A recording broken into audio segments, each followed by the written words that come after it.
ಕೂಡ್ಸೋದು ಹೊಡಿತ. ನಾವು ಅದರಲ್ಲೆಲ್ಲ ಭಾಳ ಚಂದ ಹೇಳ್ತೀನಿ. ಮೊದಲೆಲ್ಲ ಊರು ಹೊಡಿತಿದ್ದು. ಯಾವಾಗ ಹೊಡಿತಿದ್ದು ಅಂದ್ರೆ ಪ್ಲೇಗ್ ಬಂದಾಗ ಹೊಡಿತಿತ್ತು, ಕಾಲ್ರಾ ಬಂದಾಗ ಹೊಡಿತಿತ್ತು, ಈ ಇಲೆಕ್ಷನ್ ಬಂದಾಗ ಹೊಡಿತಿತ್ತು. ಅವ ಆ ಪಾರ್ಟಿಗೆ ಹೋಗ್ತಕ್ಕೇನ ಆ ಮಗನ ಮೊದಲು ನೋಡಂಗಿಲ್ಲ ಸರ್.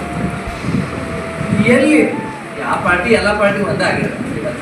ಯಾವ ಪಾರ್ಟಿನೂ ಇಲ್ಲ. ಆ ಊರುಗಳು ಚುನಾವಣೆ ಬಂದಾಗ ಅಂದ್ರೆ ರಾಜಕಾರಣ ಮನಸ್ಸುಗಳನ್ನು ಒಡೆಯುತ್ತಾರೆ, ಸಾಹಿತ್ಯ ಒಡೆದ ಮನಸ್ಸುಗಳನ್ನು ಮತ್ತೆ ಕೂಡಿಸುತ್ತಾರೆ. ಆ ಒಡೆದ ಕೂಡಿಸ್ತಾ ಅದಕ್ಕೆ ನಮ್ಮ ಸತೀಶ್ ಕುಲಕರ್ಣಿ ಭಾಳ ಚಂದ ಕಟ್ಟದೇವ ನಾವು ಕಟ್ಟದೇವ ಹೊಸ ನಾಡ ಕಟ್ಟದೇವ. ಏನು ಕಟ್ತೀವಿ ಅಂತಂದ್ರೆ ಒಡೆದ ಕನಸುಗಳನ್ನು ಕಟ್ತೀವಿ, ಮುರಿದ ಮನಸ್ಸುಗಳನ್ನು ಕಟ್ತೀವಿ. ಎಲ್ಲಿ ಹಾಯ್ತೀವಿ ಅಂತಂದ್ರೆ ಬೆಂಕಿ ಮ್ಯಾಲ ತಲೆ ಮ್ಯಾಲ ಅಮೃತದ ಕೊಡ ಹೊತ್ಕೊಂಡ ಉಳ್ಳಿನ ಹಾದಿ ಒಳಗೆ ನಾವು ಹಾಯ್ತೀವಿ. ಆದ್ರೆ ಒಡೆದ ನಾಡನ್ನ ಮತ್ತೆ ನಾವು ಕಟ್ತೀವಿ. ಅದ್ಭುತವಾದಂಥ ಆಸೆ, ಇದೇ ಆಸೆ. ಇದನ್ನ ಒಂದು ಸ್ವಲ್ಪ ಮುಂದೆ ಹೋದ್ರೆ ಅಧ್ಯಾತ್ಮ ಆಗ್ತದೆ. ಆರಂಭದೊಳಗೆ ಸಾಹಿತ್ಯ ಇರ್ತದೆ, ಮುಂದೆ ಹೋದ್ರೊಳಗೆ ಅಧ್ಯಾತ್ಮ ಆಗ್ತದೆ. ಇವತ್ತ ಸುಧಾ ಮಾತಾಡುವಾಗ ಬಹಳ ನನಗೆ ಆನಂದ ಆಯ್ತು. ಚಂದ ಮಾತಾಡ್ತಾರೆ. ನಮ್ಮ ಮೇಡಮ್ ಮಾತಾಡುವಾಗ ಗಂಡ ಹೆಂಡತಿ ಹನಿಗವನ ಬರ್ಲಿಕ್ಕೆ ಹತ್ರ ಬಹುತೇಕ ಎಲ್ಲಾ ಮನೆಯೂ ಕೂಡ ಕಾವ್ಯಾಲಯಗಳಾಗ್ತಾವ. ಬಹಳ ಜೀವನದೊಳಗ ಇರುವಷ್ಟು ಕಾಲ ನಾವು ಆನಂದವನ್ನ ಅನುಭವಿಸ್ತಿರ್ಬೇಕು ಅಷ್ಟೇ. ಎಲ್ಲದರ ಉದ್ದೇಶ ಆನಂದವನ್ನ ಅನುಭವಿಸುದು. ಆ ಹುಡುಗಿ ಬಹಳ ಚೆನ್ನಾಗಿ ಮಾತಾಡಿದ್ರು. ಅದಕ್ಕೆ ನನಗನಿಸ್ತು, ಈ ಪ್ರತಿಭೆಗಳದಾವಲ್ಲ, ನಮ್ಮ ಪ್ರತಿಭೆಗಳು ಇವು ನಮ್ಮ ಜೀವಂತ ಹನಿಗವನಗಳು.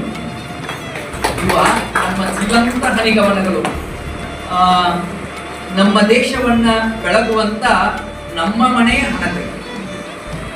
ಎಷ್ಟು ಮುಂದೆ ಏನಾಗ್ತಾರೋ ಗೊತ್ತಿಲ್ಲ.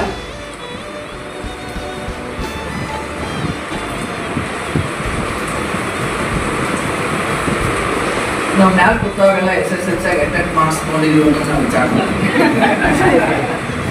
ಅವಾಗ ನಾವು ಕಲಿಯೋ ಕಾಲಕ್ಕೆ ಹೆಂಗಿತ್ತು ಅಂತಂದ್ರೆ ಭಾಳ ಅಭಿಮಾನದಿಂದ ನಾವು BA ಇದ್ದಾಗ ನಮ್ಮ ದೋಸ್ತರೆಲ್ಲ ಹೇಳ್ತಿದ್ರು, ನಂದು ಸೆಕೆಂಡ್ ಕ್ಲಾಸ್ ಆಗೈತಿ, ಮತ್ತೊಬ್ಬ ನಂದು ಹೈಯರ್ ಸೆಕೆಂಡ್ ಕ್ಲಾಸ್ ಆಗೈತಿ, ಫಸ್ಟ್ ಕ್ಲಾಸ್ ಯಾವೂ ಇಲ್ಲ. ನಿಮಗೆ ನಂಬಲಾಕ್ ಸಾಧ್ಯದನೂ ಇಲ್ಲ ಗೊತ್ತಿಲ್ಲ. BA ಒಳಗೆ ನನ್ನ ಫಸ್ಟ್ ಕ್ಲಾಸ್ ಆಗಿತ್ತು. ಧಾರವಾಡ ವಿಶ್ವವಿದ್ಯಾಲಯದೊಳಗೆ ಫಸ್ಟ್ ಕ್ಲಾಸ್ ಆದವಾಗ ಲಿಸ್ಟ್ ನೋಡಿ 15 ಮಂದಿ ಫಸ್ಟ್ ಕ್ಲಾಸ್ ಆಗಿದ್ರು. ಇಡೀ ವಿಶ್ವವಿದ್ಯಾಲಯಕ್ಕೆ 15 ಮಂದಿ ಫಸ್ಟ್ ಕ್ಲಾಸ್ ಆಗಿದ್ರು. ಇವತ್ತ ಒಂದು ಕಾಲೇಜಿನೊಳಗ 70% ಫಸ್ಟ್ ಕ್ಲಾಸ್ ಆಗ್ತಾರೆ. ಬಹುತೇಕ ಫಸ್ಟ್ ಕ್ಲಾಸ್ ಆಗ್ತಾರೋ ಫಸ್ಟ್ ಕ್ಲಾಸ್ ಮಾಡ್ತೀವಿ ಅಂತ. ಹುಡುಗಿ ಒಂದು ಭಾಳ ಚಂದ ಹೇಳಿದ್ರು, ಕಾಪಿ ಇಲ್ಲದ ಎಕ್ಸಾಮ್ ನಡೀತು. ಬಹಳ ನೋವಿನ ಸಂಗತಿ ಏನು ಅಂತಂದ್ರೆ ನಾವು ರಾಜಕಾರಣಿಗಳ ಬಗ್ಗೆ ಟೀಕೆ ಮಾಡ್ತೀವಿ. ಹಂಗದನು ವಾಲ್ಮೀಕಿ ಹಗರಣಗಿಟ್ಟಾತು ವ್ಯಾಸಂದ ಅರ್ಥ ಇಲ್ಲ. ಆ ರಾಜಕಾರಣಿಗಳ ಕಡೆ ಯಾವುದೇ ತಪ್ಪಿಲ್ಲ. ಇವತ್ತು ಸಮಾಜ ಹಾಳು ಮಾಡಿದವರು ರಾಜಕಾರಣಿಗಳಲ್ಲ, ಸಮಾಜವನ್ನ ಹಾಳು ಮಾಡಿದವರು ಸಮಾಜವನ್ನ ನಿರ್ಮಿಸಬೇಕಾದಂತ ನಮ್ಮಂತ ಶಿಕ್ಷಕರೇ ಇವತ್ತು ಸಮಾಜವನ್ನು ಹಾಳು ಮಾಡ್ತಾರೆ. ನಾನು ಭಾಳ ನೋವಿನ ನುಡಿ ಇದು, ನನ್ನ ನೊಂದ ನುಡಿ. ಬಹುತೇಕ ನೀವು ಭಾಳ ಜನ ಒಪ್ಕೊಳ್ಳಾಕಿಲ್ಲ, ಒಪ್ಕೊಳ್ದಿದ್ರು ನನಗೆ ಚಿಂತಿಲ್ಲ. ಯಾವಾಗ ಒಂದು ಮಗು ಪರೀಕ್ಷೆ ಒಳಗೆ ಕಾಪಿ ಮಾಡ್ಲಿಕ್ಕೆ ನಾವು ಅಲೋ ಮಾಡ್ಕೊಡ್ತೀವಲ್ಲ, ಅವಾಗ ದುಡುಗು ಮಾಡೋದು ಕಲಿಸ್ತೀವಿ. ಇವತ್ತು ನಾವು ಕಾಪಿ ಮಾಡ್ತಾನೋ, ನಾಳೆ ಬ್ಯಾಂಕಿನಾಗ ಹಣ ಟ್ರಾನ್ಸ್ಫರ್ ಮಾಡ್ತಾನೋ, ಬ್ಯಾಗ ಏನೂ ಇಲ್ಲ. ಅದಕ್ಕೆ ದೇಶ ಕಟ್ಟುವ ಒಂದು ದೊಡ್ಡ ಜವಾಬ್ದಾರಿ ಯಾರ ಮೇಲೆ ಅದ ಅಂದ್ರೆ ನಾವು. ಅದಕ್ಕೆ ನಾ ಹೇಳ್ತೀನಿ, ಈ ದೇಶದ ಭವಿಷ್ಯ ನಿರ್ಮಾಣ ಆಗೋದು ವಿಧಾನಸೌಧದಲ್ಲಿನೂ ಅಲ್ಲ, ಸಂಸತ್ತಿನಲ್ಲ. ಈ ದೇಶದ ಭವಿಷ್ಯ ನಿರ್ಮಾಣ ಆಗೋದು ಇಂಥ ಶಾಲಾ ಕೊಠಡಿಗಳಲ್ಲಿ. ಈ ದೇಶದ ಭವಿಷ್ಯ ನಿರ್ಮಾಣ, ಈ ದೇಶದ ಭವಿಷ್ಯ ಬಗೆಯಾಗುವಂತಂದ್ರೆ ವಿಶೇಷವಾಗಿ ಪ್ರಾಥಮಿಕ ಶಾಲೆಯ ಶಿಕ್ಷಕರು ಈ ದೇಶದ ಭವಿಷ್ಯದ ನಿರ್ಮಾಣ. ನಾವು ಮಕ್ಕಳಿಗೆ ಏನು ಕಲಿಸ್ತೀವಲ್ಲ ಅದು ಮುಂದೆ ನಿರ್ಮಾಣ ಆಗ್ತದೆ. ನನಗೊಂದು ಪಾಕಿಸ್ತಾನದ ಒಬ್ಬ ಕವಿ ಗೊತ್ತಕ್ಕೆ ನಮ್ಮ ತಲೆ ಒಳಗೆ ಬಹಳ ಏನು ತುಂಬೇದ ಅಂತಂದ್ರೆ, ಇಂಡಿಯಾ ಅಂದ್ರೆ ಬೇರೆ, ಪಾಕಿಸ್ತಾನ ಅಂದ್ರೆ ನೋಡಿ. ಸರ್ಜು ಕಾಟ್ಕರ್ ಅವರು ಒಂದು ಸಂಕಲನ ತಂದು ನಮ್ಮ ಬೇಕಾದಾಗ ಬಾಂಬ್ ವಿರೋಧಿ ಕವಿತೆಗಳು. ಅಲ್ಲಿ ಆ ಪಾಕಿಸ್ತಾನದ ಕವಿಗಳು ಕೂಡ ಕವಿತೆ ಬರೋದ್ರು. ಎಷ್ಟು ಚಂದ ಕವಿತೆ ಬರೋದ್ರು ಅಂತಂದ್ರೆ, ಬಹುತೇಕ ಒಂದು ಸಣ್ಣ ಚುಟುಕು ಹೇಳ್ತೀನಿ. ಆ ಕವಿತೆ ಮೊದಲಿನ ಸಾಲ ನಮ್ಮ ಕಣ್ಣಾಗ ನೀರು. ಪಾಕಿಸ್ತಾನದ ಒಬ್ಬ ಕವಿ, ಅವನು ಮುಸಲ್ಮಾನ. ಪಾಕಿಸ್ತಾನದಾಗ ಹೆಚ್ಚಿರೋವೆಲ್ಲ ಮುಸ್ಲಿಮ್ಸ್, ಅವನು ಮುಸ್ಲಿಮ್ಸ್. ನಾವು ಹೇಳ್ತಾನ, ಜಿಹಾದ್ಗೆ ಹೊರಟಿರುವ ನನ್ನ ಗೆಳೆಯಗೆ 1 ನಿಮಿಷ ನಿಮ್ಮ ವೇಳೆ, 1 ನಿಮಿಷ ನಿಮ್ಮ ವೇಳೆ ಕೊಡಿ. ಇಲ್ಲಿ ಗಾಳಿ ಬೀಸುತ್ತಿದೆಯಲ್ಲ, ನೀವು 1 ನಿಮಿಷ ಈ ತಂಗಾಳಿಯನ್ನು ಅನುಭವಿಸಿ ಮುಂದೆ ಹೋಗಿ. ಅವ್ನು ಜಿಹಾದ್ ಹೆಂಗ್ ಮಾಡ್ತಾನೆ ಅಂತಂದ್ರೆ, ಫುಲ್ ಬಂದೂಕ್ ಹಾಕೊಂಡಾನ, ಜೇಬ್ ತುಂಬ ಎಲ್ಲ ಬಾಂಬ್ ತುಂಬಿಕೊಂಡಾನ, ಇಡೀ ಜಗತ್ತನ್ನೆಲ್ಲ ಇಸ್ಲಾಂ ಮಾಡ್ತೀನಿ ಅಂತ ಹುಡುಗ ಹೊಂಟಾನ. ಅದಕ್ಕೆ ಒಬ್ಬ ಇಸ್ಲಾಮಿಕ್ ಕವಿನೇ ಹೇಳ್ತಾನೆ, 5 ನಿಮಿಷ ಈ ಗಾಳಿಯನ್ನ ಅನುಭವಿಸು. ಏಕೆಂದರೆ ಯುದ್ಧದಿಂದ ನೀನು ಮರಳಿ ಬಂದಾಗ ಗಾಳಿ ಇರುವುದಿಲ್ಲ, ಹೊಗೆ ಇರುತ್ತದೆ. ಏನ್ ಆಮೇಲೆ ಮುಂದೆ ಹೇಳ್ತಾನೆ, ಮುಂದೆ ಹುಡುಗ ಹೋಗ್ತಾನ, ಅಲ್ಲಿ ಹೇಳ್ತಾನೆ, ಜಿಹಾದ್ಗೆ ಹೊರಟಿರುವ ನನ್ನ ಗೆಳೆಯಗೆ 2 ನಿಮಿಷ ನಿಮ್ಮ ಕಾಲ ಕೊಡಿ. ಇಲ್ಲಿ ನದಿ ಹರಿಯುತ್ತಿದೆ ಎಲ್ಲ, ಜುಳು ಜುಳು ನದಿ, ಸ್ವಚ್ಛ ನೀರು. ಅವುಗಳನ್ನು ಕುಡಿದು ಮುಂದೆ ಹೋಗಿ, ಆ ನೀರು ಕುಡಿದು ಮುಂದೆ ಹೋಗಿ, ನೀವು ಮರಳಿ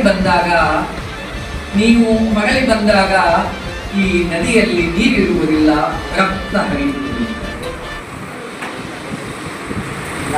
ಇದನ್ನು ಬರದವರು ಕೂಡ ಇಸ್ಲಾಂ ಕವಿಗಳು. ಬಹುತೇಕ ಈ ಧರ್ಮ ಜಾತಿ ಏನದಾವಲ್ಲ, ಇವು ನಾವು ನಮ್ಮಷ್ಟಕ್ಕೆ ನಾವು ಇದನ್ನು ಸೀಮಿತ ಮಾಡ್ಕೊಂಡಿದ್ದೀವಿ.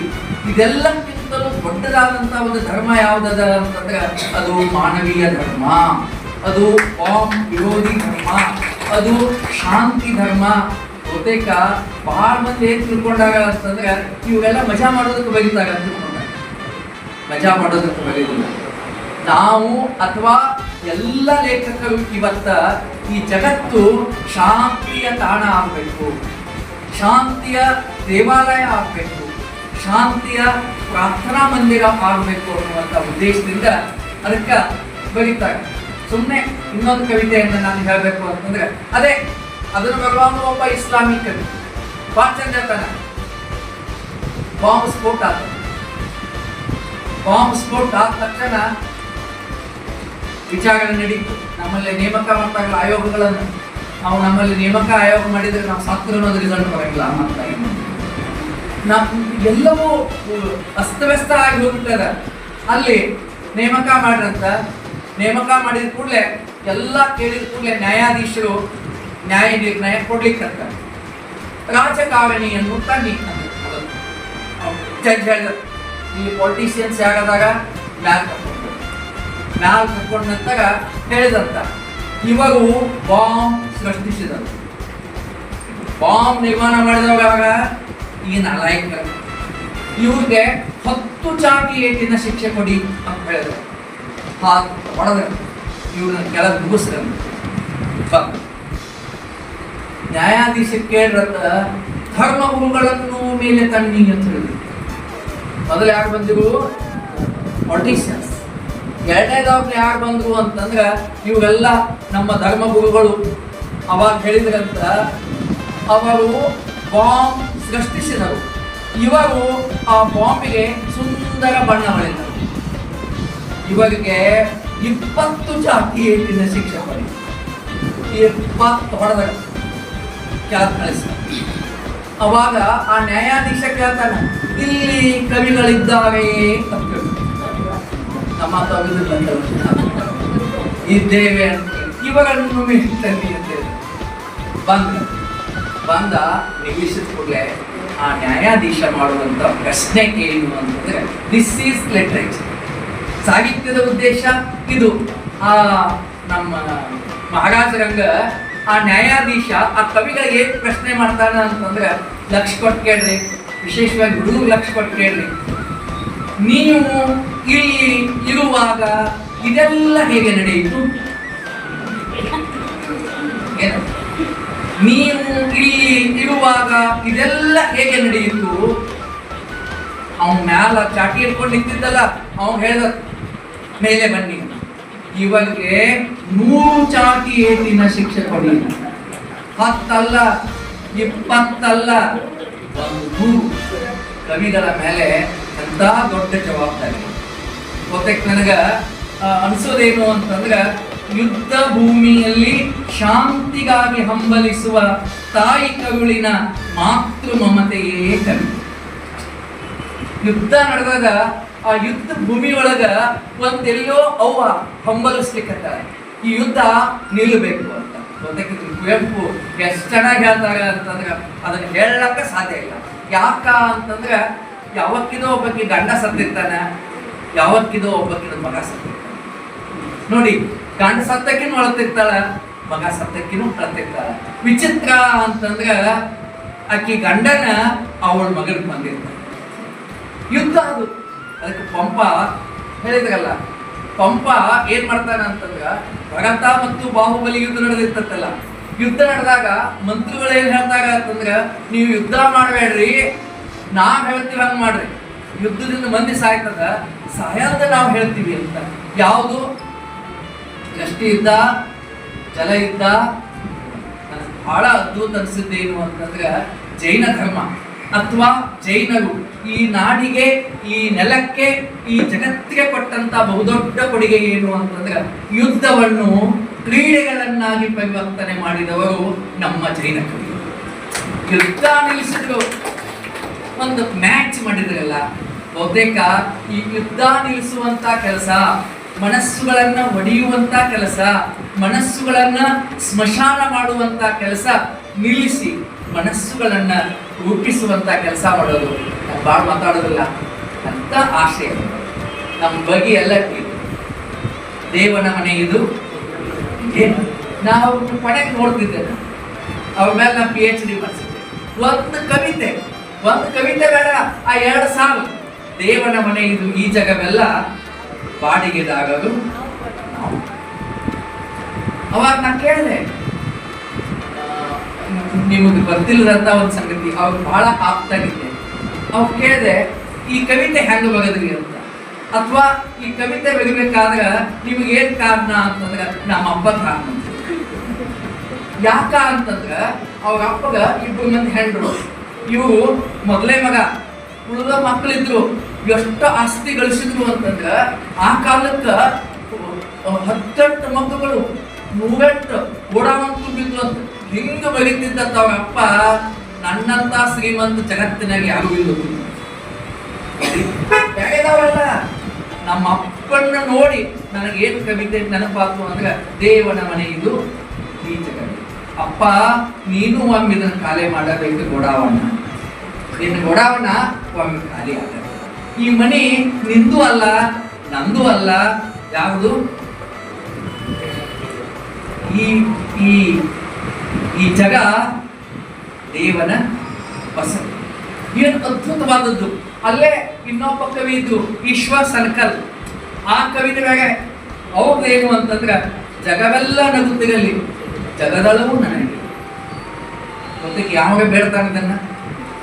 ಜಗತ್ತೆಲ್ಲ ನಕ್ಕೊತ್ತಿರ್ಬೇಕತ್ತ ಅವು ಎಲ್ಲ ದುಃಖ ಬಹುತೇಕ ಇವನೇ ಸಂತ, ಇವನೇ ಸಂತ. ಬಹುತೇಕ ಆ ಭಾವ ಯಾವ ಭಾವ ಅಂತಂದ್ರ ಸಿದ್ದೇಶ್ವರ ಸ್ವಾಮೀಜಿಯವರ ಭಾವ. ಜಗತ್ತೆಲ್ಲ ನಕ್ಕೊತಿರ್ಬೇಕು, ಜಗತ್ತಿನ ದುಃಖ ನನಗಿರ್ಬೇಕು. ಆ ಕವಿ ಬಹಳ ಚಂದ ಹೇಳ್ತಾನ, ನಾನಳಲು ಜಗವೆನ್ನ ಎತ್ತಿಕೊಳ್ಳದಿರುವುದೇ. ನಾ ಅಳ್ಳಾಕತ್ರ ಯಾವ ಒಬ್ಬ ಎತ್ಕೊಳ್ಳಂಗಿಲ್ಲ. ಬಹುತೇಕ ಅವ ಈ ಜಗತ್ತಿನಾಗಿಲ್ಲ, ವಿಶ್ವಾಸ ಅಂಕಲ್ ಅವಾಗ ಎತ್ಕೊಳ್ಳೋಗಿದ್ರು ಈ ಗುರುತಾಗ. ಇವತ್ತಿನ ಜಗತ್ತು ಬದಲಾಗ್ಯದ. ಅದಕ್ಕ ಈ ಚುಟುಕು ಅದಲ್ಲ, ಆ ಚುಟುಕಿನ ಬಗ್ಗೆ ಒಂದ್ 4 ಮಾತು ತಮ್ಗೆ ಹೇಳ್ಬೇಕು ಅಂತಂದ್ರೆ, ಈ ಚುಟುಕು ಬಹಳ ಪ್ರಾಚೀನ. ಬಹಳ ಮಂದಿ ನಾವೇನ್ ತಿಳ್ಕೊಂಡಿದೀವಿ ಅಂತಂದ್ರ ಈ ಚುಟುಕ ಇತ್ತೀಚಿನದು ಅಂತ ನಾವು ತಿಳ್ಕೊಂಡಿದೀವಿ. ಇಲ್ಲ, ಕನ್ನಡದ ಮೊಟ್ಟ ಮೊದಲನೆಯ ಶಾಸನ ಹಲ್ಮಿಡಿ ಅಂತ ಹೇಳ್ತಿದ್ವಿ, ಈಗ ತಾಳಗುಂದ ಅಂತ ಹೇಳ್ತೀವಿ. ನೋಡ್ಬೇಕು ತಾಳಗುಂದ. ಆ ತಾಳಗುಂದ ಶಾಸನವನ್ನ ಬಿಟ್ರೆ ಕನ್ನಡದ ಮೊಟ್ಟ ಮೊದಲು ಸಾಹಿತ್ಯಿಕವಾದ ಶಾಸನ ಬಾದಾಮಿ ಕಪ್ಪೆ ಅಗಭಟ್ಟರ ಶಾಸನ. ಎಷ್ಟು ಚಂದದ ಅಂತಂದ್ರೆ, ಸಾಧುಂಗೆ ಸಾಧು, ಮಾಧುಂಗಂಗೆ ಮಾಧವ, ಬಾದಿಪ್ಪ ಕಲಿಗೆ ಕಲಿಯುಗ ವಿಪರೀತ, ಮಾಧವನೀತ ಪ್ರಗಣ. ಇದು ಕನ್ನಡದ ಮೊಟ್ಟ ಮೊದಲನೇ ತ್ರಿಪದಿ. ಕನ್ನಡದ ಮೊಟ್ಟ ಮೊದಲನೇ ತ್ರಿಪದಿ ಅಂದ್ರೆ ಚುಟುಕು. ತ್ರಿಪದಿ ಅಂದ್ರೆ ಚುಟುಕು, 3 ಸಾಲಿನ ಪದ್ಯ. ಅದಕ್ಕೆ ನಮ್ಮವ್ವ ನಾವೆಲ್ಲ ಸಣ್ಣವಾಗಿದ್ದಾಗ ರಾತ್ರಿ ಮಲ್ಕೊಂಡಾಗ ಕೊಡಗತೆ ಹೇಳ್ತಿದ್ರು, ಮೇಲೊಂದು ಹಾರುವ ಹಕ್ಕಿ ಅಲ್ಲ, ಬಾಲೊಂದು ಇದ್ದಾಗ ಹನುಮಂತನಲ್ಲ, ಈ ಕತ್ತಿ ಒಡದವಾಗ ಬೂಸೇಗ ಬೆಲ್ಲ. ಒಗಟಗಳು. ಮೇಲೊಂದು ಹಾರುವ ಹಕ್ಕಿಪಕ್ಕಿ ಅಲ್ಲ, ಬಾಲೊಂದು ಇದ್ದಾಗ ಹನುಮಂತನಲ್ಲ, ಈ ಕತ್ತಿ ಒಡದವಾಗ ಬೂಸೇಗ ಬೆಲ್ಲ. ಗಾಳಿಪಟ ನೋಡಿ, ಅದೊಂದು ಚುಟುಕು. ಬಹುತೇಕ ನಾವೆಲ್ಲ ಶಿಶು ಪ್ರಾಸಗಳು ಅಂತ ಇವತ್ತು ಹೇಳ್ತೀವಲ್ಲ, ಅವೆಲ್ಲ ಏನು ಚುಟುಕುಗಳ. ಕಲ್ಯ ಮಲ್ಯ ಕೂಡಿ ಕಣಕಿ ಹೊಲ ಮಾಡಿ, ವಿರಾಟ್ ಬಂತ ಕಲ್ಯ ಓಡಿ ಹೋದ್ ಮನೆ. ಎಷ್ಟು ಬಹುತೇಕ ನಮ್ಮ ಹುಡುಗರಿಗೆ ಮೊಬೈಲ್ ಬಿಟ್ರೆ ಯಾವುದು ಗೊತ್ತಿಲ್ಲ. ಅವು ಆಡುವುದೆಲ್ಲ ಮೊಬೈಲ್ದಾಗ, ಇದು ತಿನ್ನುವುದು ಮೊಬೈಲ್ದಾಗ ಮಾಡ್ತಾವೆ. ಹೌದಲ್ಲ, ನಾವು ಮೊನ್ನೆ ನೋಡಿದೀವಲ್ಲ, ಆ ಮೊಬೈಲ್ ಗೇಮಿಗೆ ರೊಕ್ಕ ಎಲ್ಲ ಕಳ್ಕೊಂಡು ಏನ್ ಹಾಕೊಂಡು ಸಾಯುವಂತ ಪರಿಸ್ಥಿತಿ ವಿದ್ಯಾರ್ಥಿಗಳಿರಲ್ಲ. ನಿಮ್ಮದು ಒಂದೇ ಒಂದು ಸಲಹೆ ಏನು ಅಂತಂದ್ರೆ, ಮೊಬೈಲ್ ನೋಡ್ಬ್ಯಾಡ್ರಿ ಅಂತ ಹೇಳಾಗಿಲ್ಲ. ಇವತ್ತ ಮೊಬೈಲ್ ಬೆಗಳ ತುದಿ ಒಳಗ ಎಲ್ಲ ಆದ್ರ ಅದು ದೆವ್ವದ, ಅದು ದೆವ್ವದ. ದೇವಿನ ಉಪಯೋಗ ಎಷ್ಟು ತಗೋಬೇಕು ಅಟ್ಟ ತಗೊಳ್ಳೋದು, ಮತ್ತ ದೆವ್ವನ್ನ ಕಟ್ಟಿ ಹಾಕೋದು, ಉಪಯೋಗ ಬೇಕಾದಾಗ ಮತ್ತ ಆ ದೆವ್ವನ್ನ ಆ ರೀತಿ ನಾವು ಇವತ್ತು ಮಾಡ್ಕೊಂಡ್ರೆ ನಾಳೆ ನಮ್ಮ ಬದುಕು ನಿಲ್ಲುತ್ತದ. ಇಲ್ಲಂದ್ರ ಬದುಕು ಗುಣಾದಿ ಇಲ್ಲದೆ ಕುಸಿತದ. ನಮ್ಮ ತ್ರಿಪದಿ ಚೌಪದಿ, ನಂಗೆ ಇನ್ನೊಂದು ಜೊತೆ ಹೆಣ್ಮಕ್ಳು ಹುಡುಗಿಯಾಗ ಹಾಡ್ತಾವಿಲ್ಲ ಗೊತ್ತಿಲ್ಲ, ಬಿಳೋನ್ ಹಾಡ ಹಾಡ್ತಿರಲಿಲ್ಲ. ಒಂದಡಿಕೆ ಕಪ್ಪ ನಾ ಮಾಡಿನ ತಪ್ಪ, ಭೀಮಾಗತಿ ಬಳಿಯ ಬಳಿ ತಕ್ಕ ತಿಳಿಯ, ಬಿಳೋನಿನ ಚಳಿಬಲ್ಲ ತೆಗಿ. ಏನು ಅದ್ಭುತವಾದ. ನಾವು ಗಂಡು ಹುಡುಗ ಕಲ್ತೀವಿ, ಜೊತೆಗೆ ಇವತ್ತು ಹೆಣ್ಣು ಹುಡುಗ ಹಾಡ್ತಾವಿಲ್ಲ. ಎಷ್ಟು ಆ ಕವಿ ನೋಡಿ, ಯಾರು ಬಂದಾಗ ಗೊತ್ತಿಲ್ಲ. ಇದು ಒಂದೇ ಬಂದದು. ಇನ್ನೊಮ್ಮೆ ಹೇಳ್ತೀನಿ ನೋಡ್ರಿ, ಒಂದಡ್ಕಿ ಕಪ್ಪ ನಾ ಮಾಡಿನ ತಪ್ಪ, ಭೀಮಾಗತಿ ಬಳಿಯ ಬಳಿ ತಕ್ಕ ತಿಳಿಯ, ಗುಳ್ಳವನಿನ ಚಳಿ ಬರ್ಲ ತೆಗಿ. ಮುಂದಿನ 2 ಅಡ್ಕಿ ಕಪ್ಪ, ಮಾತದ ಅದ್ರ ಮುಂದೆ 3 ಅಡ್ಕಿ ಕಪ್ಪ. ದಿಸ್ ಇಸ್ ದ ಟೀಚಿಂಗ್ ನ್ಯಾಕ್. ಇವತ್ತು ನಾವು ಕೌಶಲ ಅಂತ ಹೇಳ್ತೀವಲ್ಲ, ಇಲ್ಲೇ ಆ ಕೌಶಲವನ್ನ ನಾವು ನೋಡೋದು. ಸುಮ್ಮನೆ ಹೇಳ್ಬೇಕಂತಂದ್ರೆ, ಈ ನಮ್ಮ ತಾಯಂದು ಜನಪದ ತ್ರಿಪದಿಗಳನ್ನ ಹಾಡ್ತಿದ್ದೇವೆ. ಈ ನಿಮ್ಮಲ್ಲಿ ರಾಮದುರ್ಗ ತಾಲೂಕು ಮಲಪ್ರಭಾ ನದಿಯಲ್ಲಿ ತೊರಗಲ್, ಆ ತೊರಗಲ್ ಒಳಗ ಒಂದು ತ್ರಿಪದಿ ಬಹುತೇಕ ತೊರಗಲ್ದಾಗ ಕಟ್ಟಿರಬೇಕು. ಎಷ್ಟು ಚಂದ ತ್ರಿಪದಿ ಅಂತಂದ್ರೆ, ಅದು ಚುಟುಕನೇ. ಅದು ಚಿಕ್ಕ ನನ್ನ ಕಂದಯ್ಯ ಚಿನಿದಾಂಡ ಆಡ, ಚಿಕ್ಕ ನನ್ನ ಕಂದಯ್ಯ ಚಿನಿದಾಂಡ ಆಡ್ಯಾನ, ಚಿಕ್ಕ ಹಳಿ ದಾಟಿ ತೊರಗಲ್. ಈಚೆ ಕಡೆ ಊರ ಯಾವ್ದು ಗೊತ್ತಿಲ್ಲ. ತೊರಗಲ್ ಈಚೆ ಕಡೆ ಒಂದು ಊರ, ಆ ಈಚೆ ಕಡೆ ಊರನ್ನ ಹೆಣ್ಮಗಳ ಮಗ ಸಣ್ಣ ಹುಡುಗ, ಆಕೀಗ ಅವ ಸಣ್ಣ, ಅವ ಭಾಳ ದೊಡ್ಡ. ಅವು ಮಾತ್ರ ಏನದನ ಸಣ್ಣವನ ಎಲ್ಲಿ ಚಿನ್ನಿದಾಂಡ ಆಡ್ಲಾತೇನಂತಂದ್ರ ಹೊಳಿ ದಂಡಿ ಮ್ಯಾಗ ಹೋಗಿ ಚಿನ್ನಿದಾಂಡ ಆಡ್ಲಾತೇನೆ. ಯಾಕೆ ಆಡ್ಲಾಕತ್ತೇನ ಅನ್ನೋದು ಕೂಡ ಆಕಿ ಗೊತ್ತದ. ಇಟ್ಟು ದಿವಸ ಊರು ಸಮೀಪ ಆಡ್ತಿದ್ದ, ಈಗ ಹೊಳಿ ದಂಡಿಗೆ ಯಾಕೆ ಹೋಗ್ಯಾನ ಅದು ಹೇಳ್ತಾಳ. ಚಿಕ್ಕ ನನ್ನ ಕಂದಯ್ಯ ಚಿನ್ನಿದಾಂಡ ಆಡ್ಯಾನ, ಚಿಕ್ಕ ಬಳಿ ದಾಟಿ ತೊರಗಲ್ಲ, ಚಿಕ್ಕ ಬಳಿ ದಾಟಿ ತೊರಗಲ್ಲ ಬಾಳ ಚಿತ್ರದ ಕೊಡಕ ಚಿನಿ ಮಾಡ್ತಾನೆ. ಬಹುತೇಕ ಈ ಒಂದು ತ್ರಿಪದಿ ಕಟ್ಟ್ಯಾಳಲ್ಲ ಅಥವಾ ಯಾಕೆ ಕಟ್ಟ್ಯಾಗ ಗೊತ್ತಿಲ್ಲ, ಅವ್ರಿಗೆ ನೋಬಲ್ ಬಹುಮಾನ ಕೊಟ್ಟರು ಕಡಿಮೆ. ಅಲ್ಲಿ ಉಪಕರಣ ಚಿತ್ರದ ಕೊಡಕ ಚಿನಿ ಹೊಡೆದ. ಯಾವತ್ತೂ ಆಚೆ ಕಡೆ ಹಾಕೋಬೇಕು ಹುಡುಗಿ ನೀರು ಬಂದಾಳ, ಆ ನೀರಿನ ಕೊಡದ ಮ್ಯಾಗ ಚಿತ್ರ ತೆಗದಾಳ, ಆ ಚಿತ್ರದ ಸೆಂಟರ್ ಪಾಯಿಂಟ್ ಅದಲ್ಲ ಅಲ್ಲಿ ಚಿನಿ ಹೊಡೆದ. ಏನು ಅವಳಿ ಮ್ಯಾಚ್ ಹೌದಲ್ಲ. ಬಹುತೇಕ ಇದು ಇನ್ನೊಂದು ಸಣ್ಣದಾದಂಥದ್ದು ಒಂದು ತ್ರಿಪದಿ. ಇದನ್ನ ಯಾವಲ್ಲಿ ಇಲ್ಲ. ನಮ್ಮಲ್ಲಿ ಒಬ್ಬಕ್ಕೆ ಕಸ ತೆಗಿಲಿಕ್ಕೆ ಹೆಣ್ಮಗಳು ಬರ್ತದೆ, ಸಾಯಮ್ಮ ಅಂತ ಹೇಳಿ. ಆಕೆ ಅಂತೂ ಹಿಂಗಿರ್ತಲ್ಲ, ಇಡೀ ಜನಪದ ಸಾಹಿತ್ಯದ ಕಣಚಕ್ಕೆ ಆಕೆ ಮಗ್ಳಾಗ ನಾ ಕೊಡ್ತೀನಿ. ನಮ್ಮಲ್ಲಿ ಬಂದಾಗ ನೀ ಕಸ ತೆಗಿಬೇಡ, ಹಾಡು ಅಂತ ಹೇಳ್ತೀನಿ, ನಾ ಬರ್ಕೊತನು ನೀ ಹೇಳಂತ. ಅವಾಗ ಬಹಳಷ್ಟು ರಿಪೀಟ್ ಆಗ್ತಿದ್ದು. ಒಂದು ತ್ರಿಪದಿ ಹೇಳಿದ್ರು. ಬಹುತೇಕ ಇಲ್ಲಿ ತನ ಕನ್ನಡ ಸಾಹಿತ್ಯದ ಯಾವ ತ್ರಿಪದಿಗಳಿಗೂ ಈ ತ್ರಿಪದಿ ಇಲ್ಲ ಹೇಳಿದ್ರು. ನೋಡಿ, ಕೋಳಿ ಕೂಗ್ಯಾವಾಗ ಹಳೇದ ಕೋಳಿ ಮುಂಜಾನೆ 4 ಗಂಟೆಗೆ ಕೂಗ್ತಿತ್ತು. ಈಗ ಕೂಗ್ತದೋ ಇಲ್ಲೋ ಗೊತ್ತಿಲ್ಲ, ಈಗೆಲ್ಲ ಚಿಕನ್ ಸೆಂಟರ್ ದಿವಸ. ಅವಾಗ ಕೋಳಿ ಕೂಗಿದ್ರೆ ಎಲ್ಲ ಬೆಳಗಾಗ್ತಿತ್ತು. ಕೋಳಿ ಕೂಗ್ಯಾವಾಗ ಹಳೇದ ಕತ್ತಿ ಮುಂಜಾನೆ 4 ಗಂಟೆಗೆ ಕೋಳಿ ಕೂಗಿತತ್ತ. ಆಕೆ ಹಾಡ ಹಾಡ್ಲಿಕ್ಕೆ ಹೆಣ್ಮಗಳು ಒಬ್ಬಕ್ಕೆ ಸಹೋದರಿ ಹಾಡ ಹಾಡ್ಲಿಕ್ಕೆ ಕೋಳಿ ಕೂಗ್ಯಾವಾಗ ಯಾಳೇದ ಬತ್ತಿಗೆ ಸುಳಿಯ ಮಣಿಯಾಗ ನನ್ನ ತಮ್ಮ. ಆಕೆ ತಮ್ಮ ಎಲ್ಲ ನಾನು ಅಂತಂದ್ರೆ ಲಾಸ್ ಸುಳಿಯ ಮಣಿಯಾಗ ನನ್ನ ತಮ್ಮ ಕುತ್ಕೊಂಡ ಕೋಳಿಯ ಗೋಣ ಮುಗಿಲಿ ಅಂತ ಅವ್ನು ಶಾಪ ಪಟ್ಟ.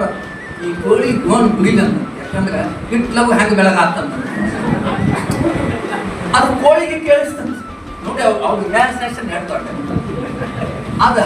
ಅದು ಕೋಳಿಗೆ ಕೇಳಿಸ್ತತ್ತ. ಕೋಳಿ ಅವ್ನು ಹೇಳ್ತದ, ನಿನಗಾಗಿ ಕೂಗಿಲ್ಲೋ ಯು ಕಂಟಿನ್ಯೂ ಇವಾಗ. ಅಲ್ಲಿ ಶಬ್ದ ಬಳಸ್ತಾನ, ನಿನಗಾಗಿ ಕೂಗಿಲ್ಲೋ ಅರಿವ ಚಿತ್ತಿರದ ಗಂಡ. ಆ ಶಬ್ದ ನಿನಗಾಗಿ ಅಲ್ಲ. ಯಾಕಿಲ್ಲ ಅಂತಂದ್ರೆ ನಿನಗೆ ಅರಿವ ಇಲ್ಲ, ನನ್ನ ಕೂಗಿ ನಿನಗೆ ಕೇಳಿಸ್ತದನೋ. ನಿನಗಾಗಿ ಕೂಗಿಲ್ಲೋ ಅರಿವ ಚಿತ್ತರದ ಗಂಡ ಧರ್ಮೋಜಿ ಅಣ್ಣ. ನಮ್ಮ ಅಣ್ಣನ ಸಲುವಾಗಿ ಕೂಗಿನಿ. ಯಾಕ ಅಂತಂದ್ರೆ ಬೆಳಗಾತು ಧರ್ಮೋಜಿ ಅಣ್ಣಗ ಎತ್ತುಗಳಿಗೆ ಮೇವು ಹಾಕೋಕಂತ. ಯಾಕೆ ಕೂಗಿನಿ ಅಂತಂದ್ರ ನಮ್ಮ ಅಣ್ಣ ಎತ್ತುಗಳಿಂದ ಕಟ್ಟಿ ನೆಗಲ ಕಟ್ಟವದಾನ. ಆ ಎತ್ತುಗಳಿಗೆ ಮೇವು ಹಾಕ್ಬೇಕಲ್ಲ, ನಸಿಕ್ಕಿನಾಗ ಎದ್ದು ಮೇಯಿಸ್ಬೇಕಲ್ಲ, ಹೊತ್ತಾತು ಅತ್ತು ಕೂಗಿನಿ ಅಂತ ಕೋಳಿ ಹೇಳ್ತದೆ. ಬಹುತೇಕ ಅದು ಕೋಳಿ ಹೇಳ್ತದನೋ ಕನ್ನಡದ ವಿವೇಕ ಹೇಳ್ತದನೋ. ಇದು ಕನ್ನಡದ ವಿವೇಕ. ಅದಕ್ಕೆ ಶ್ರೀ ವಿಜಯ ಹೇಳ್ತಾನ, ನಾಡವಕ್ಕಳ್ ವಿವೇಕಿಗಳ್ ನಾಡವ. ಇದು ನಮ್ಮ ವಿವೇಕ. ಬಹುತೇಕ ನಾ ಹೇಳಲ್ಲ, ನಮ್ಮ ವಚನಗಳು, ನೀವೆಲ್ಲ ವಚನಗಳನ್ನು ಹೇಳಿದ್ರಿ. ಈ ವಚನಗಳು ಕೂಡ ಚುಟುಕಗಳ. ಅವು ಬಸವಣ್ಣನವ್ರ ವಚನ ಆಗಿರ್ಬೋದು, ಅಕ್ಕ ಮಹಾದೇವಿ ವಚನ ಆಗಿರ್ಬೋದು, ಚಂದ ವಚನ ಬರೀತಾರೆ. ನುಡಿದಾಗ ಮುತ್ತಿನ ಅವು ಮಾತ ಮುತ್ತು. ಆಮೇಲೆ ಅಲ್ಲಿ ಕೊಟ್ಟಂತ ರೂಪಕಗಳು ನಾವು ಅನಲೈಸ್ ಮಾಡಿದ್ರೆ ಟೈಮು ಆಗ್ತದ, ನಿಮಗದು ಗೊತ್ತಾಗ್ತದೋ ಇಲ್ಲೋ ಗೊತ್ತಿಲ್ಲ ಅನ್ನುವಂಥ ಒಂದು ಕಡೆ ನನಗೆ. ಅದಕ್ಕೆ ಬಿಟ್ಟು ಇವತ್ತು ನೋಡಿ ಈ ಚುಟುಕಗಳು ಎಷ್ಟು ರೂಪದೊಳಗೆ ಬಂದು ಅಂತಂದ್ರೆ, ನಮ್ಮ ಮೇಡಮ್ ಅವರು ನಿರೂಪಣೆ ಮಾಡಕ್ಕೆ ಹೇಳಿದ್ರು, ನಮ್ಮಲ್ಲಿ ಚುಟುಕಗಳನ್ನು ದಿನಕರ್ ದೇಸಾಯಿ ಚುಟುಕು ಬ್ರಹ್ಮ ಅಂತ ಕರೆದೀವಿ. ನಮ್ಮ ಅಕ್ಬರ್ ಅಲಿ ಅವರು, ಜಗನಹಳ್ಳಿ ಶಿವಶಂಕರ್ ಅವರು, CPK ಅವರು, ಅಕ್ಬರ್ ಅಲಿ ನಮ್ಮವರು ಕೆರೆಯವರು. ಅಕ್ಬರ್ ಅಲಿ ಚುಟುಕು, ದಿನಕರ್ ದೇಸಾಯಿಯನ್ನು ಬಿಟ್ಟರೆ ಅತಿ ಹೆಚ್ಚು ಚುಟುಕುಗಳನ್ನು ಈ ನಾಡಿಗೆ ಕೊಟ್ಟವರು ಬೆಳಗಾವಿ ಜಿಲ್ಲೆಯವರು ನಾವು ಬಹಳ. ಆಮೇಲೆ ಇವತ್ತು ದಿನದತ್ತ ದೇಸಾಯಿ ಅವರು ಶಾಯರಿ ಉರ್ದುದೊಳಗೆ ಮತ್ತು ಹಿಂದಿ ಒಳಗೆ ಶಾಯರಿ, ನಮ್ಮಲ್ಲಿ ಇಟಗಿ ಈಗಣ್ಣ ಆಗ್ತಿತ್ತು, ಶಾಯರಿ ಬರೋದು. ಗೊತ್ತಕ್ಕೆ ನಾನು ಅವರು ಬಹಳ ಸಲ ಕೂಡಿದ್ದೀವಿ. ಒಂದು ಶಾಯರಿ ಎಷ್ಟು 2 ಸಾಲು ಯಾವಾಗೋ ಒಬ್ಬ ಕೇಳಿದ್ರೆ, ದೋಸ್ತ್ ನಿನ್ನ ಫಸ್ಟ್ ನೈಟ್ ಹೇಗಿತ್ತು? ಆ ಹುಡುಗ ಹೇಳ್ತಾನ, ದೋಸ್ತ್ ಆ ದಿನ ಹಗಲು ಬಹಳ ದೊಡ್ಡದಿತ್ತು, ರಾತ್ರಿ ಬಹಳ ಸಣ್ಣದಿತ್ತು. ನೋಡಿ, ಅದು ಹಗಲು ಬಹಳ ದೊಡ್ಡದಿತ್ತು, ರಾತ್ರಿ ಬಹಳ ಸಣ್ಣ ಶೈಲಿ ಅದು. ಹಾಗೆ ಗಜಲ್, ಇವತ್ತ ಜಪಾನಿ ಹೈಕ್ಗಳು ಬಂದಾವ. ಇವೆಲ್ಲ ಹೊಸ ಹೊಸ ಮಾದರಿಗಳು, ಹಣಿಗವನಗಳು. ನಮ್ಮ ಮೇಡಮ್ ಹೇಳಿದ್ರಲ್ಲ, ದುಂಡಿಗಾಜ್. ಬಹುತೇಕ ಹನಿಗವನಗಳಿಗೆ ಮಾಡೆಲ್ ಯಾರು ಅಂತಂದ್ರೆ ದುಂಡಿಗಾಜನ. ಪಾಠ ಕುಮಾರವ್ಯಾಸ, ನಿನ್ನದು ಭಾಮಿನಿ, ನನ್ನದು ಬರೀ ಮಿನಿ. ಕುಮಾರವ್ಯಾಸ, ನಿನ್ನದು ಭಾಮಿನಿ, ನನ್ನದು ಬರೀ ಮಿನಿ. ಒಂದು ಎರಡು ದುಂಡಿಗಾಚರ ಹಣಿಗವನಗಳದಾವಲ್ಲ, ಅಲ್ಲಿ ಯಾವಾಗಲೂ ಪಂಚ್ ಇರ್ತದೆ. ಮೇಡಮ್ ಮಾತಾಡಕ್ ಹೇಳಿದ್ರು, ವಿಡಂಬನೆ ಅಂತಂದ್ರೆ ಅದು ನಮ್ಮ ಬದುಕಿಗೆ ತಿರುವು ಕೊಡ್ತಕ್ಕಂಥ ವಿಡಂಬನೆ. ಅದು ನಾನು ಪ್ರೀತಿಸಿದ ಹುಡುಗಿ ತುಂಬಾ ಉದಾರಿಯಾಗಿದ್ದ. ನೋಡಿ, ನಾನು ಪ್ರೀತಿಸಿದ ಹುಡುಗಿ ತುಂಬಾ ಉದಾರಿಯಾಗಿದ್ದಳು. ನಾನು ಒಂದು ಕೇಳಿದರೆ ಅವಳು 10 ಕೊಡ್ತಿದ್ದಳು. ಏನ್ ಕೊಡ್ತಿದ್ರು ಬಹುತೇಕಲ್ಲಿ ನಾವು ಅಂಡರ್ಸ್ಟುಡ್ ಏನ್ ಕೊಡ್ತಿದ್ರು. ನಾನು ಒಂದು ಕೇಳಿದರೆ ಅವಳು 10 ಕೊಡ್ತಿದ್ದಳು. ಉಂಗರು ತೊಡಿಸಲು ಬೆರಳು ಕೊಡಿ ಎಂದಾಗ ಕೈ ಕೊಟ್ಟಳು.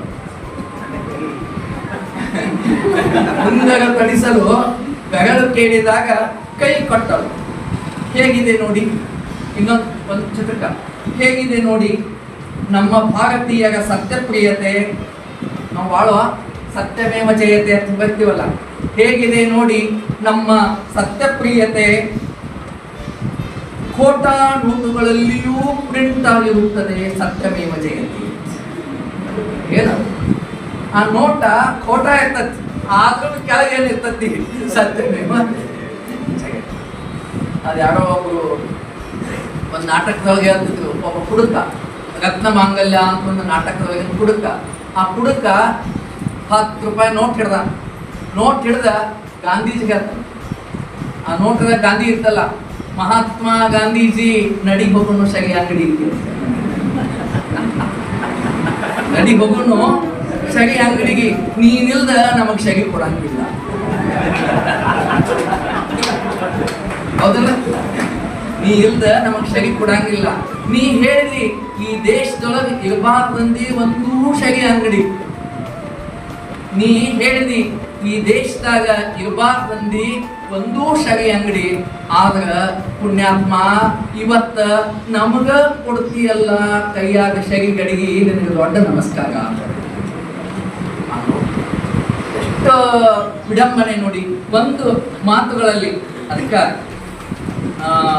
ನಾನು ಬಹಳ ವಿವರಣೆಯನ್ನು ಕೊಡ್ಲಿಕ್ಕೆ ಹೋಗದ ಚಂಪಾ ಚಂದ್ರಶೇಖರ್ ಪಾಟೀಲ್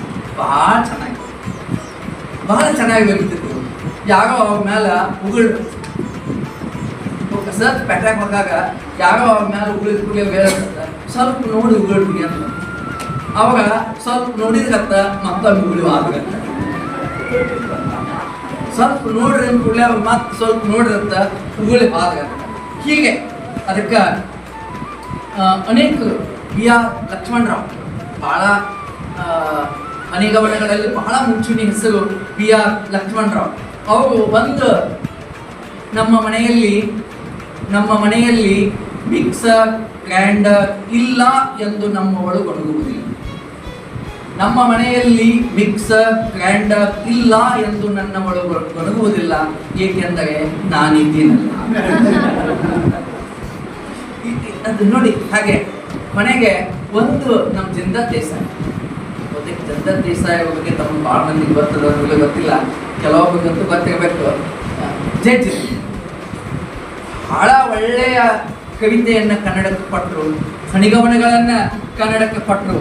ಅಂತ ಒಂದು ಬಹಳ ಮಾರ್ಮಿಕವಾದಂಥ ಒಂದು ಹನಿಗವನ ಹೇಳಬೇಕು ಅಂತಂದ್ರೆ, ಹಚ್ಚುವುದಿದ್ರ ದೀಪ ಹಚ್ಚು, ಬೆಂಕಿ ಹಚ್ಚಬೇಡ. ಹಚ್ಚುವುದಿದ್ರ ದೀಪ ಹಚ್ಚು, ಬೆಂಕಿ ಹಚ್ಚಬೇಡ. ಆರ್ಸುವುದಿದ್ರ ನೋವಾರ್ಸು, ನಗಿ ಆರ್ಸು.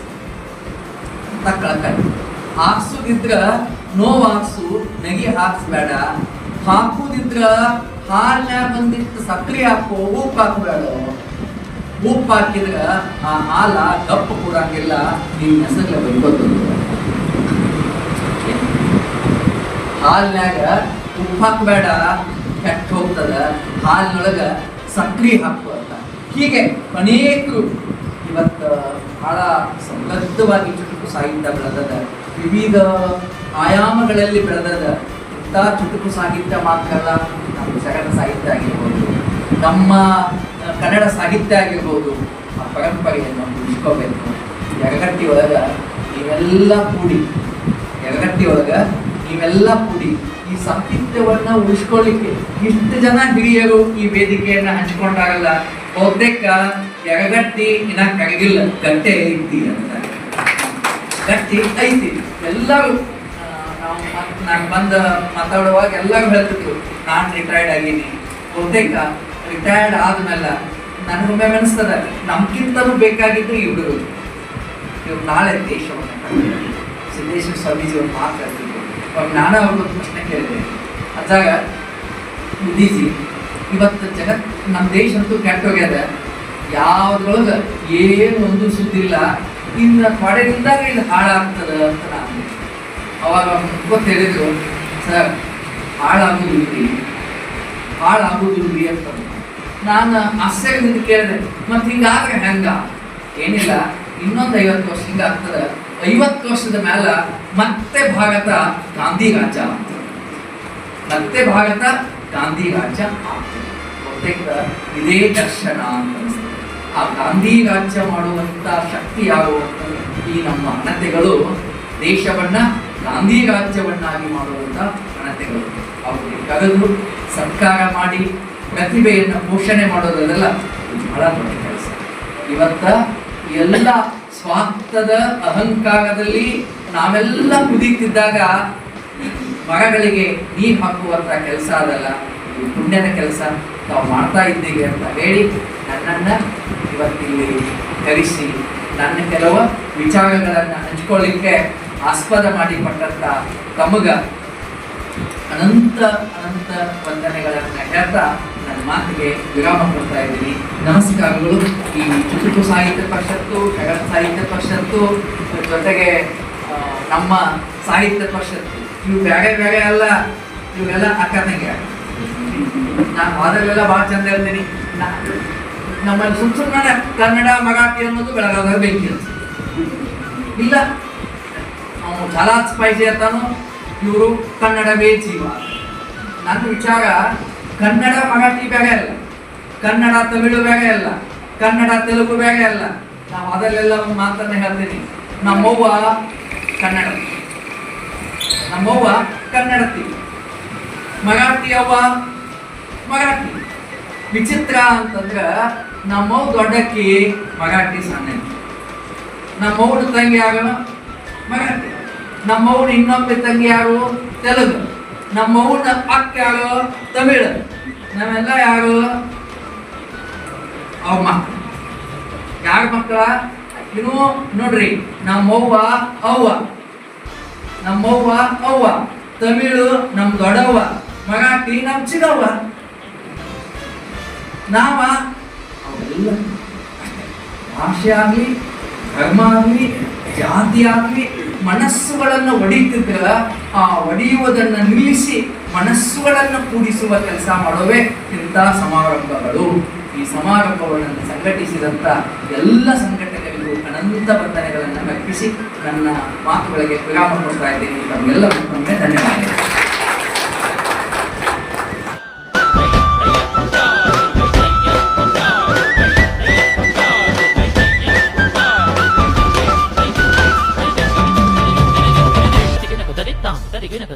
Tadi